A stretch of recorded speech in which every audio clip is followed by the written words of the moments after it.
Rais Uhuru Kenyatta amewaamuru machifu na manaibu wao kuandikia barua za kupata vitambulisho wale ambao wanaohangaika kutokana na kutokuwa na cheti cha kuzaliwa, vyeti ambavyo uhitajika wakati wa kutafuta vitambulisho. Akihutubu katika kaunti ya Marsabit, rais amesema ni jukumu la machifu kuona kuwa hakuna yeyote anayesumbuka kwa kukosa kitambulisho.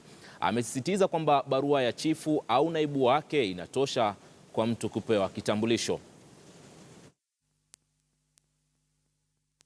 Machifu, munajua sana makaratasi birth certificate nini saa ingine hazipo, lakini wewe kama chief, wewe kama assistant chief, lazima unajua watu wako ni nani, na barua kutoka chief ya kusema ya kwamba huyu ni mzaliwa wa pahali fulani yatakikana itoshe mtu aweze kupata kitambulisho chake bila kusumbuliwa.